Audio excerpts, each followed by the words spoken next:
Hello everyone. Good evening all.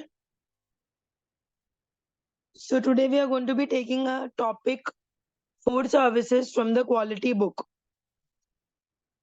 Am I audible to all?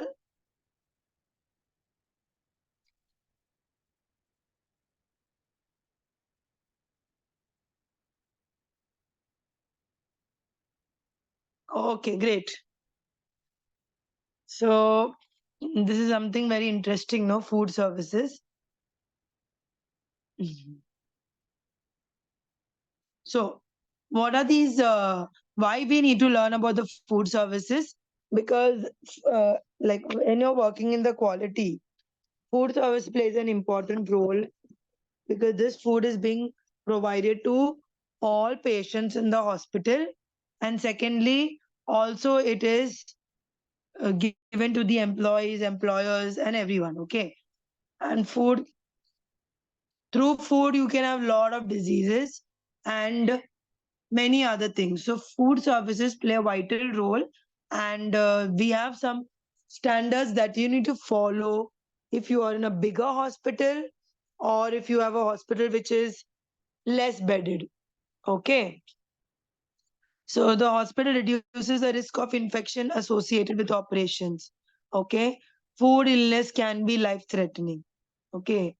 And we've heard of so many incidences where there was food poisoning, food issues, so much of unsafe practices. So that is important.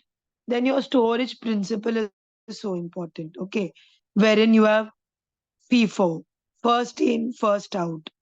Where all do we use this principle of FIFO, first in, first out? Which all things we use this principle of first in, first out? Yes. So pharmacy, one of the most important thing, CSSD, inventory. I still remember, the when we used to have internal audits, especially for these gowns. So doctors use gowns, no? So gowns and CSSD trays, consumables, correct, consumables. All this is first in, first out. Whenever there's an audit, at least one item will be expired because people don't follow first in, first out. When the new thing comes in, it is just stocked over the existing one. You have to understand that this principle is to be followed strictly. Okay. An effective food rotation system is essential for storing food to prevent foodborne illnesses. Okay. Then cross contamination also is possible from raw food to cooked food. That's another source of food infection. It can result from what all? Contaminated hands, countertops, cutting boards, the cloths that are used to wipe. All these can cause infections. Okay, the tray, the dishes.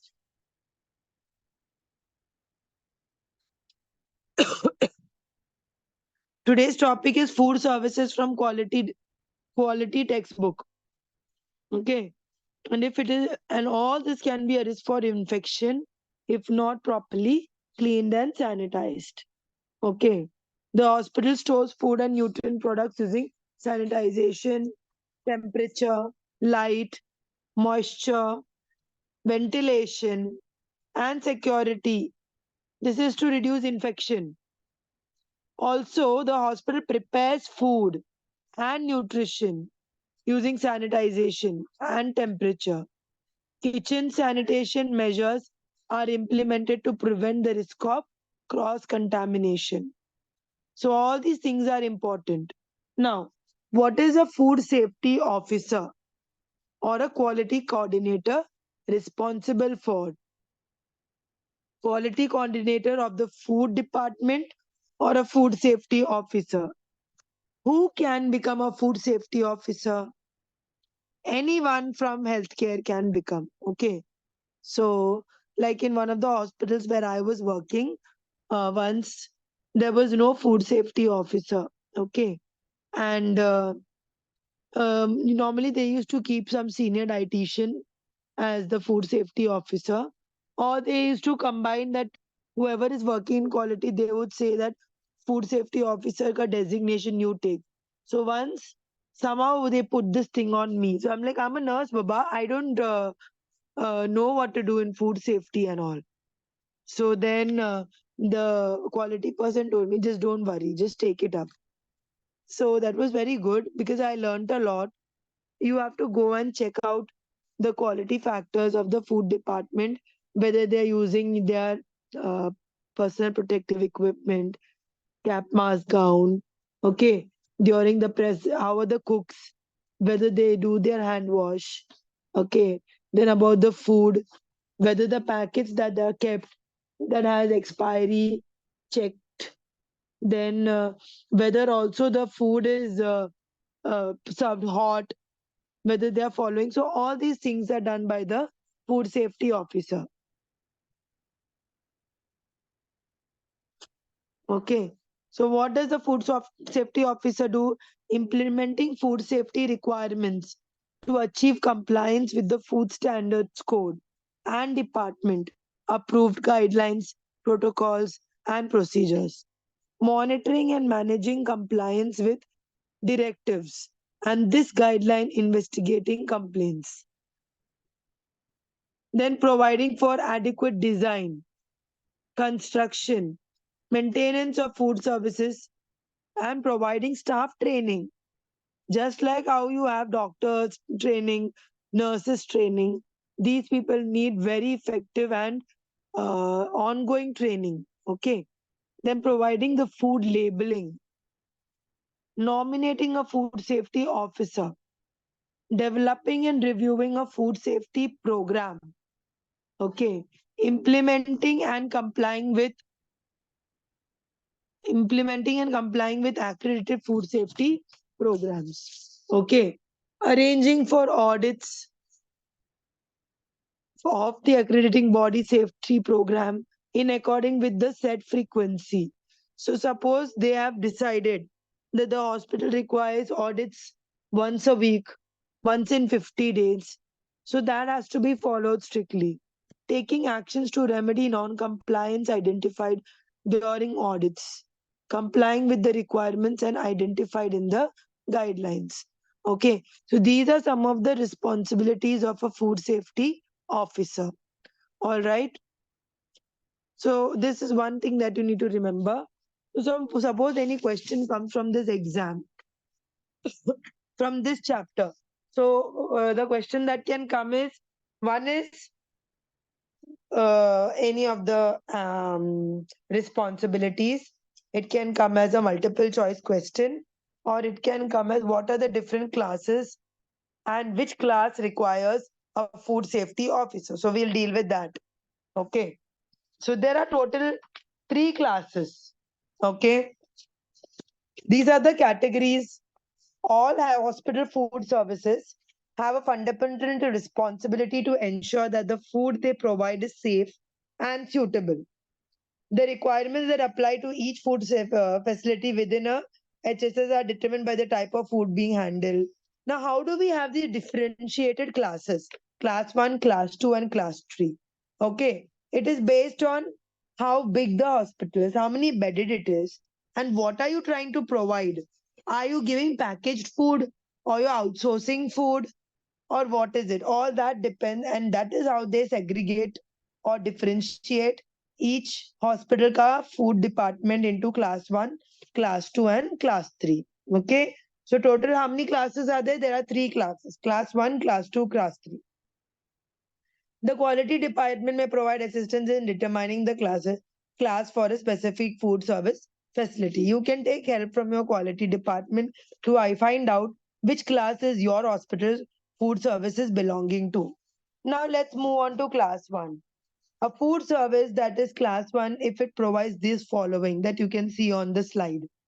Suppose there's a small hospital, okay, small setup.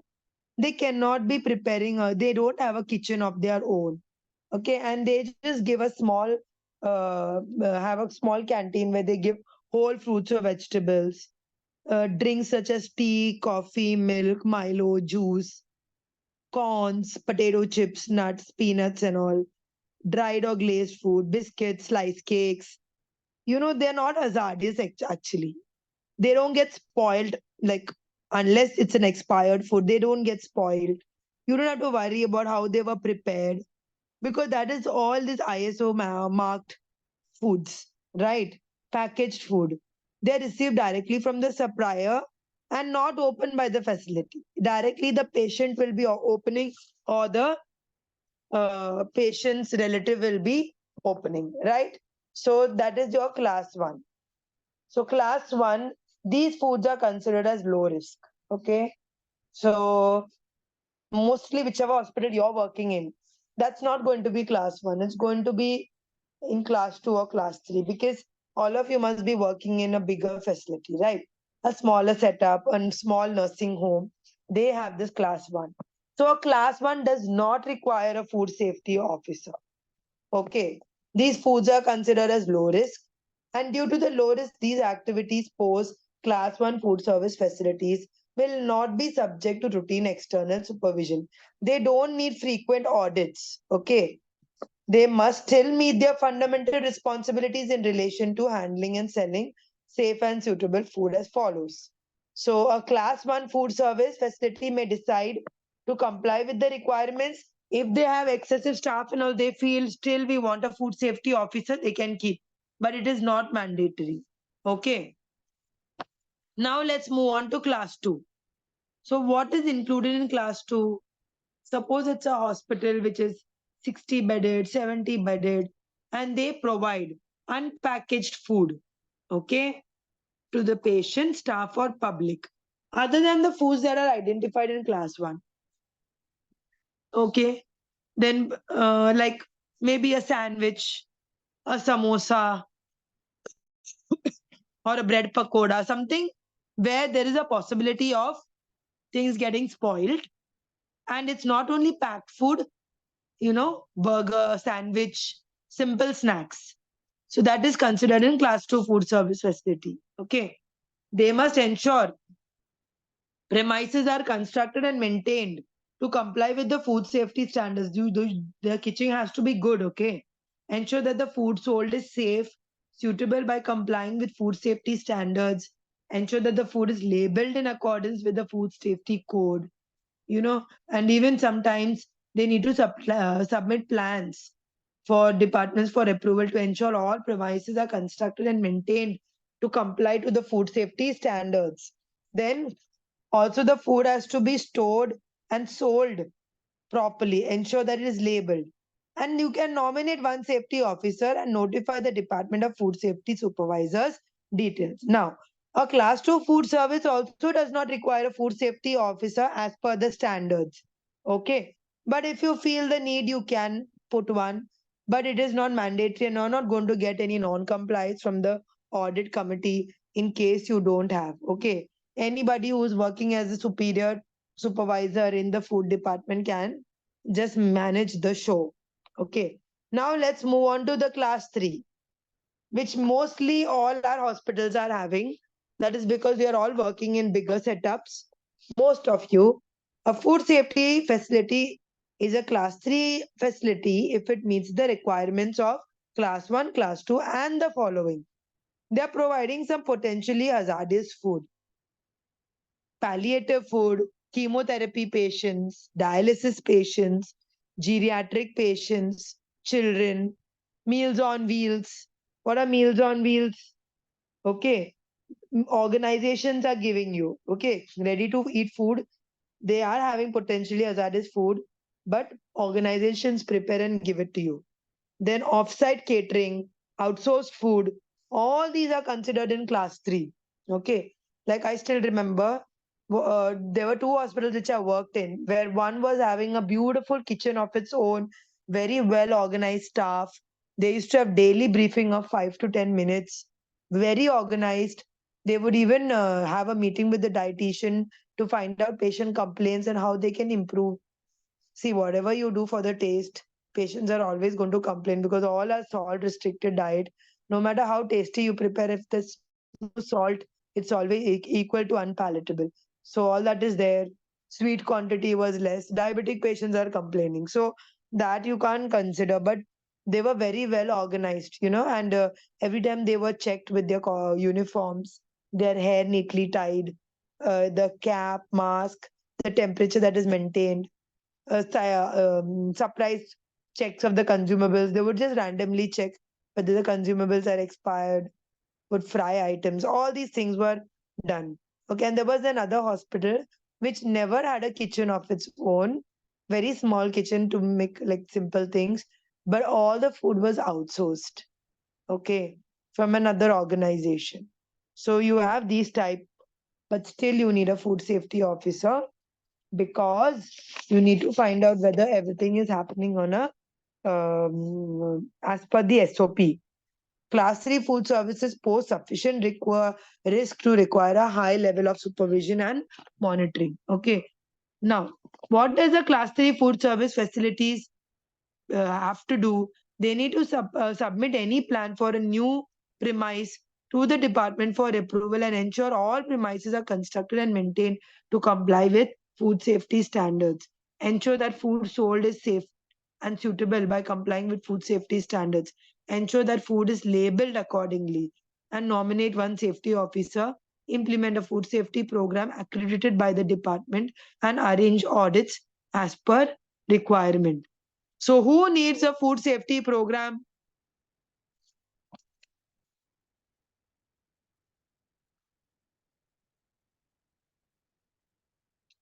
Who needs a food safety program? Class 1, class 2, or class 3?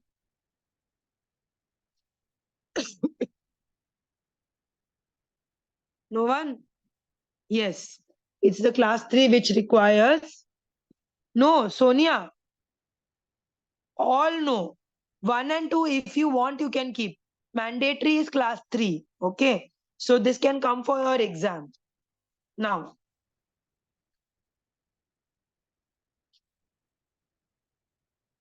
now, now, explanation of what a food safety program should include. Like, what are some of the safety programs that are there in the hospital?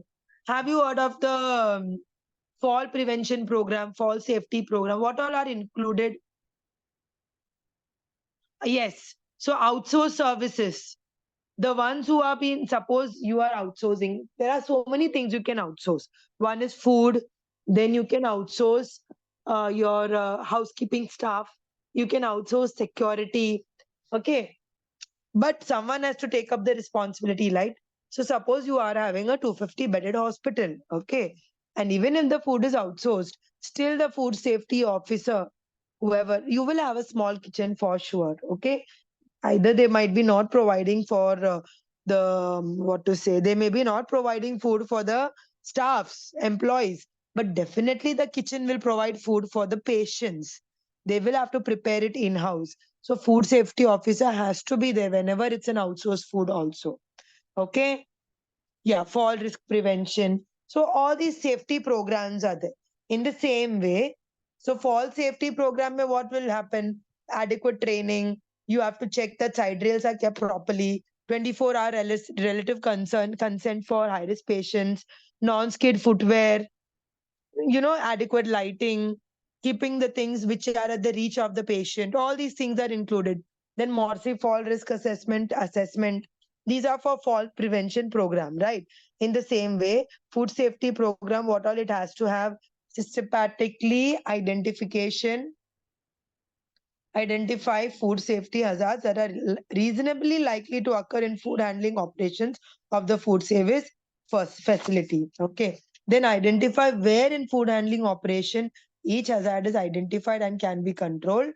And third, provide for systematic monitoring of means of control. Okay. Then fourth, provide for appropriate corrective action when a hazard is found. Then fifth, provide for regular review of the program by the food service facility to ensure it is appropriate. So basically, it's all about checking, safety, all those things. Okay. These are all that you have to have in food safety program. Okay. Now, if you read it, you will understand it. There's nothing much to explain in that. Okay. It's a very dry chapter. Why I took up this chapter is so that you can read it up And once you read, that's sufficient for your exam point of view. And most of you who are attending this lecture are doctors, nurses, physiotherapists, few maybe dietitians. Okay, so for your level, understanding this much is more than enough. So read through the chapters. Okay, what are the hazards, and that's all. Okay, next we move on to the next topic, that is facility management and safety. Who is the head of facility management and safety in a hospital?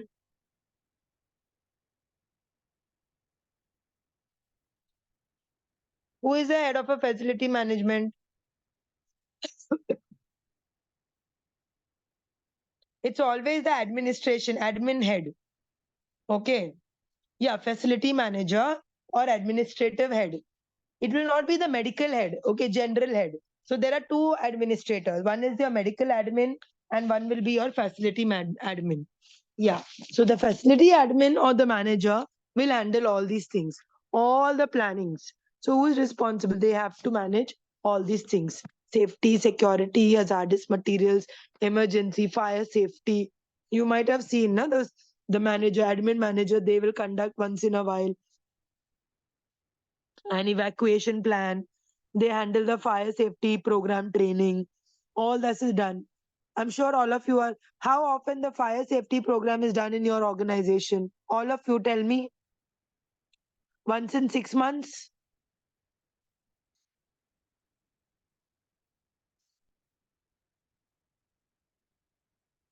Once in 3 months, correct. So at least, yeah, once in 3 months, once in 6 months, some places.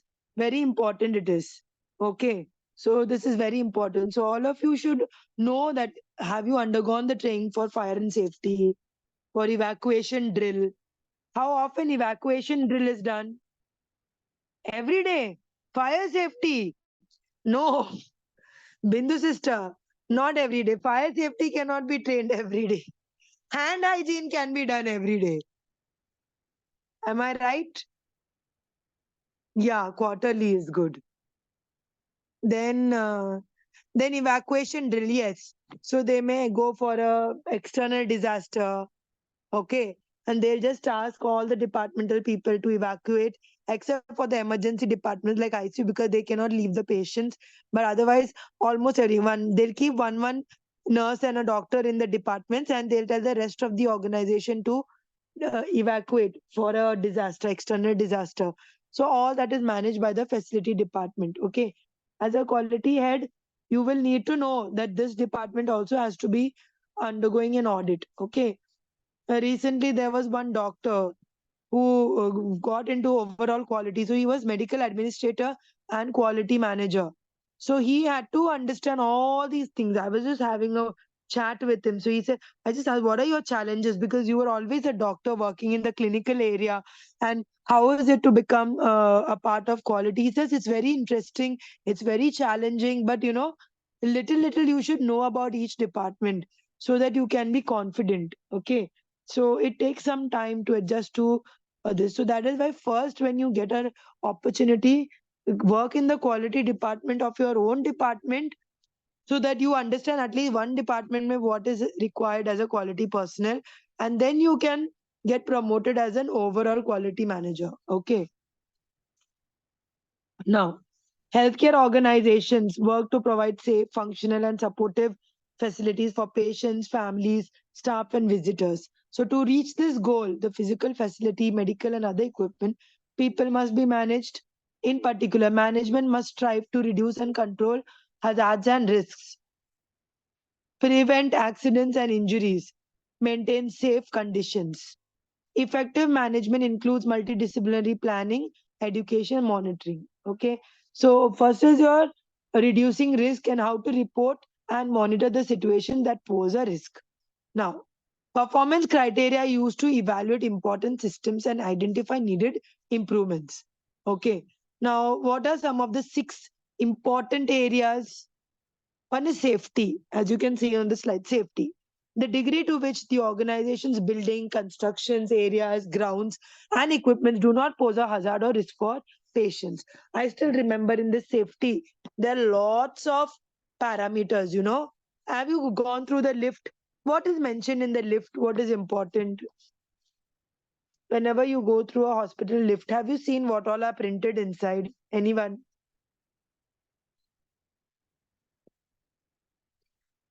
The engineering people need to check on maintenance that is mentioned inside, the weight that is required, the capacity, phone emergency number. Very good. Then there are some licensures, that is also mentioned on that. Mobile number, code, remain calm. Correct, correct. Remain calm also. And your patient rights and responsibilities, alarm, those kind of things. So one assignment is you must go and check your lift, okay, what is written in that. Okay, so that is with your safety. Then also, when it is a building or a construction, very, very important is like whether the walls are appropriate. If some cracks and all are there, it has to be sent for renovation. All these things are important. Any equipment does not pose hazards. Security, protection from loss, destruction, tampering, unauthorized access. Most of the places it is locked. Only people with ID can enter that floor, you know. So all that security is maintained. So for audits, they will check whether everybody is easily accessible, because if it was, relatives would have not used the lift and they will go by the stairs and enter one floor, which is not to be allowed.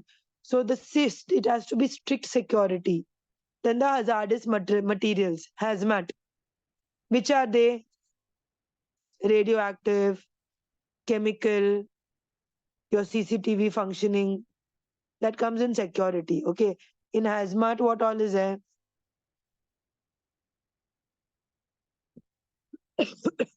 Your solutions that are used. Okay. Storage and radioactive substances, hypo, all that will come under whether they are safely disposed. Okay. Then emergency management. Risks are identified in response to epidemics, disasters, emergencies is planned, including the evaluation of structural integrity. Okay. Whether lifts are working properly, whether that those who are going on wheelchairs and whether they are able to be evacuated, or because lift cannot be used in an emergency, whether they have those pathways, fire safety, conducting ongoing assessment of risk to enhance protection of property, occupants from and smoke. Medical equipment, all medical equipment has to be checked, whether their PPM is done. They come, na, the biomedical personnel, engineers, whether they've done the PPM of your particular oxygen cylinder, whether the engineering department have checked, whether the gas is filled. They'll come and check your AC, all your medical equipments, crash cards, whether your defib machine is working properly. Also, your HGT machine. What if it is giving wrong readings? Someone who's not diabetic is given a diabetic reading, or a diabetic is given a lesser reading. O2 supply, right? All these things are important. Your UPS, what is UPS? What is UPS system? Yes, suctions. What is UPS system? Uninterrupted power supply. Very good, Tina. So UPS system is very important for syringe pumps, ventilators, life-saving medications. Suppose the current goes for even 5 minutes, at least the life-saving machine should be connected to the UPS. Once when I was a staff, I had connected. I didn't know all this. Nobody had given me training, and I connected the monitor monitor on one of the normal sockets. I just removed and misplaced it because I wanted to put my syringe pumps and all that. That was the first time I think I got a very heavy patient. It was just, I was just 1 month or 2 month old. And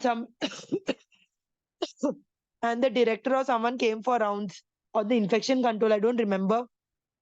I think the intensivist or somebody, and they shouted at me so badly. I didn't understand. That's why I never forget this.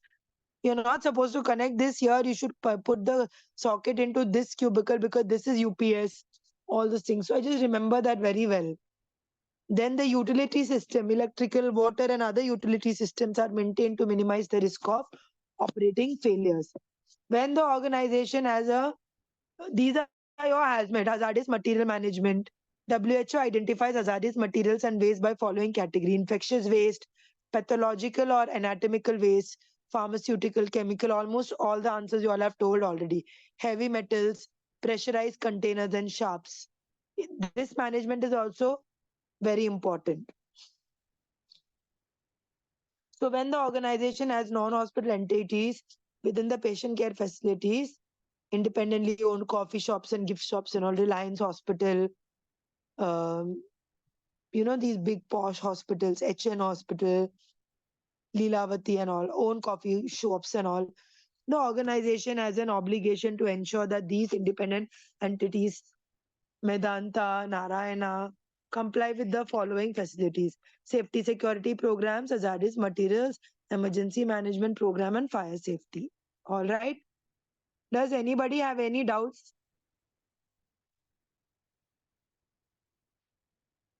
Anyone has any doubts till whatever we discussed now? You can ask. No. So basically, we covered two chapters which are very, very easy. It's food services and facility management.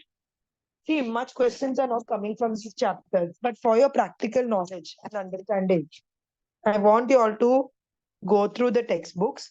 And also for practicals, what you all can do is go through the SOPs once, whenever you all are free. You never know the quality indicators of these, because tomorrow, if you are having a certificate of quality management, you can actually work in that. I had one student who um, who had paid half the amount for one of the courses of quality, and then he got another job. So he said, "Ma'am, I don't want to continue." Okay, I said, "We are not having refund policy." And then after 1 year, he comes back to me. Says, "Ma'am, I'm so sorry. I wanted because now I got a post of a quality manager." And then he had to pay the extra charges, okay, late fee charges and all that. Then he somehow completed the course. Today he's working as quality manager. He keeps calling me and tells me, "Wow, I'm so happy that I had that certificate. It was because of that certificate I got this job." He was working, and now he's working in operations plus quality. So he says, I always keep asking him, "What all you need to know about quality and all?" He says, "We need to know about all the indicators, the chapters, what are there in each of these topics, what are the standards, and how do you, evaluate those standards." Okay. So now suppose we say one point like safety, okay? The degree to which organizations, buildings, and constructions, grounds do not pose a hazard or risk of patients. So you have a checklist for that to check whether seepage is there, whether the construction is good, whether the AC duct is good, like that. So for each point, you will have one checklist. That's how they counter check. Okay. So this was something. Since you all don't have any doubts, I'm just repeating. Tomorrow, that is Saturday, 3 to 4, you will have Six Sigma lecture. 4 to 5, you will have quality. And 5 to 6, you will have infection control. Okay. Also, I'm repeating on Fridays. Every Friday, 3 p.m. to 3 p.m. will be the hospital administration lecture. It depends. Sometimes it will be just for half an hour or even 1 hour. Okay. Depending on how many people attend the session. Okay. So that is 3 o'clock. Then we have at 5 o'clock the session which I'm taking now. Every Friday it keeps changing. Now today it was quality, so next week it may be Six Sigma, then it will be infection control. That is why I keep messaging you all the which subject is there on Friday. That doesn't mean that there are no lectures on Saturday. Every Saturday you will not get reminders. Saturday lectures are fixed: 3 p.m. Six Sigma, 4 p.m. quality, and 5 p.m. infection control. Okay, so anybody has any doubts regarding this? Your exams are in August, so you have a lot of time. I would suggest each of you, those who have not received textbooks, wait for it. Those who have got textbooks, just read it like a storybook at least 2 to 3 times, so you will have a better understanding. This is all adult learning. You don't need to be spoon fed. We keep conducting lectures so that in case we know somebody has some doubts, that's it. But it's all your personal level training. No matter where you do training for quality or infection, until and unless you get into that post and work in that particular department, you will not have hands on. Okay. You will not understand these things in so much depth. So whenever you get an opportunity, apply for that post. Try to take it up. Okay. So we are done for today. Have a happy weekend. For food safety program, we can have for class 1 and 2. Yeah, but it is compulsory for class 3. Correct. Correct, Sonia.